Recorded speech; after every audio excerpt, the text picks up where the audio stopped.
Caminhos do Oeste. Oferecimento. Plano de Saúde Tamed. Faça já o seu e garanta o seu atendimento no Hospital Ministro Costa Cavalcante. Olá, bom dia para você, tudo bem? Está começando mais um Caminhos do Oeste. Preparamos um programa especial para você iniciar a sua semana bem informado. Você vai conferir que no interior de Cascavel, macacos prego estão atacando os reflorestamentos de pinos. Tempo seco contribui para a produção de trigo este ano. Da Itália para o oeste do Paraná. Você vai conhecer um pouco mais da cultura italiana, passada de geração em geração, aqui em Medianeira. E no quadro Sabores do Oeste, uma receita muito gostosa, risoto de salmão. Então seja muito bem-vindo, Caminhos do Oeste está no ar.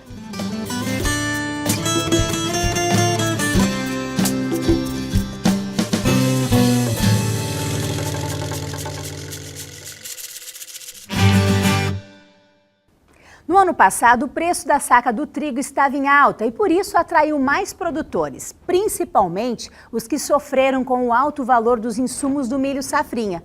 Mas este ano as coisas estão diferentes. A nossa equipe foi conferir como está a colheita. Acompanhe. A colheita do trigo no Paraná está a todo vapor. O tempo seco, que causou prejuízos no campo no início do ano, ajudou a manter a qualidade do cereal. Mais de 30% de toda a área do estado já foi colhido. Na propriedade do seu Gasparini, os caminhões saem lotados. Depois de 5 anos sem plantar esse cereal, ele resolveu investir no produto. Foram 40 alqueires em Santa Helena. Na fase de vegetação, choveu bem. Daí, na fase de granação e florescimento e granação, aí deu a estiagem. Ele granou bem, deu um perfil bom e deu uma produção boa. Segundo informações da Companhia Nacional de Abastecimento, a Conab, o Brasil se encaminha para um recorde de produção. Se o tempo continuar contribuindo, o volume deve chegar a aproximadamente 8 milhões de toneladas de trigo. O Paraná, principal produtor do país, fornecerá 4 milhões segundo as projeções. Neste centro de recepção de grãos, o trabalho não para. A expectativa era receber 20 mil sacas, mas este número duplicou e a equipe teve que se redobrar para organizar as 4 mil toneladas. O milho e o trigo são culturas concorrentes no inverno. E como aumentou muito o custo do milho safrinha, isso corresponde a um alto risco de investimento, muitas vezes o produtor opta para plantar trigo. E o trigo esse ano, graças a Deus, correspondeu bem, a área aumentou em relação ao ano passado, então as nossas expectativas foram superadas. Seu Hamilton plantou trigo mais tarde e ainda não colheu, mas também está satisfeito com a qualidade do grão. Olha, a qualidade do grão está boa, a produtividade também está boa. Acho que os produtores têm colhido aqui na faixa de 50 a 55 sacas por hectare. O que não agrada os produtores é o preço. Com o aumento da oferta, a saca de 60 quilos está valendo R$ 28,50. Para seu Gasparini, este é o risco que todo agricultor corre. Tirando as despesas e custo de frete, máquina, operário, mais ou menos fez os cálculos, vamos empatar. Não vamos ter lucro, não. O preço do trigo ele tinha que estar pelo mínimo R$40. Então, gente, vocês viram na reportagem que o preço da saca de trigo caiu. Por isso, os agricultores estão descontentes.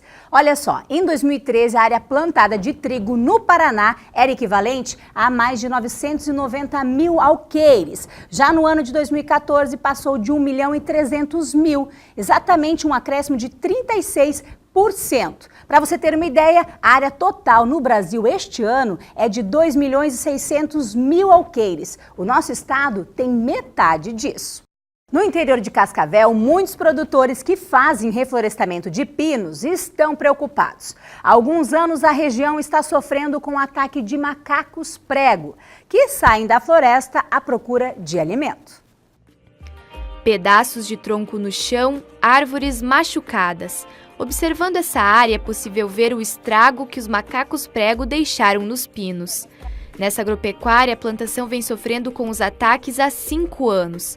Os animais arrancam a casca do caule e sugam a seiva das árvores para se alimentar. Celso convive com isso desde o início e não imaginava que se tornaria tão difícil encontrar uma solução.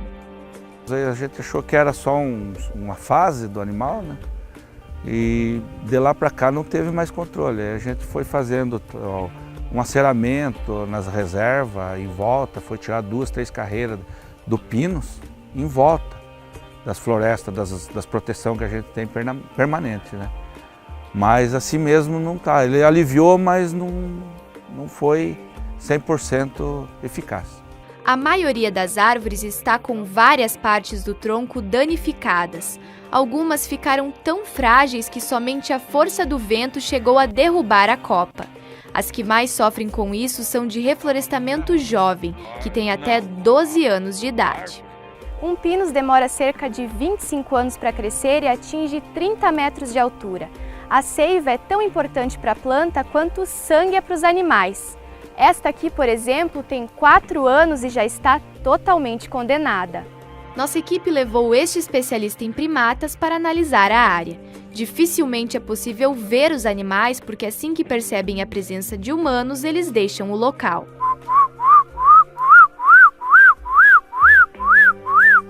O plantio mais afetado é próximo da mata nativa. O mais provável é que a falta de alimento na floresta faz com que os macacos procurem em outros lugares, principalmente nessa época do ano.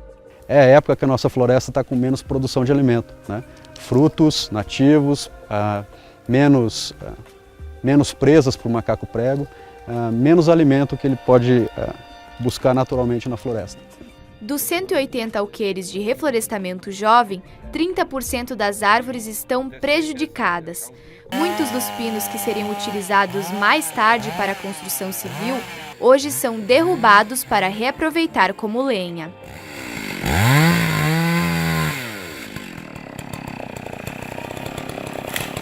A gente está fazendo o desbaste, tirando as árvores mais atacadas e estamos vendendo para escavaqueira, pessoal que pica essa madeira e vende para siderúrgica, esse tipo de trabalho.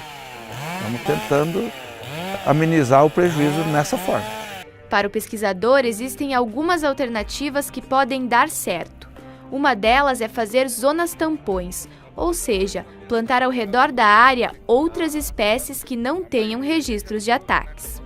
Por exemplo, eucaliptos, o nosso próprio pinheiro nativo, né, a araucária. E também tem alguns estudos mostrando que dentre as espécies de pinos ele pode ter preferência por algumas, ele pode atacar mais algumas espécies do que outras, né? Então o manejo da espécie de pinos que for ser plantada em áreas próximas à mata nativa pode surtir um efeito de redução de ataque. Outra medida que pode funcionar é o reflorestamento da mata nativa. Mas a gente pode pensar, por exemplo, em plantar espécies frutíferas e aí vai ter uma discussão se seria o uso de espécies nativas ou exóticas, mas que forneçam alimento para os animais, frutos, nessa época de escassez de alimentos. Outras empresas que ficam próximas da propriedade também estão enfrentando o mesmo problema. Muitas já pensam em parar com a produção de pinos. A tendência é eliminar o pinos na nossa região. Não tem mais o que fazer. A gente está tentando de toda quanto é forma ver se a gente afasta o animal, né? A gente já pensou até em soltar rojão, botar funcionários com lata, alguma coisa, para ver se espanta eles, para ver se eles não entram na região reflorestada, né?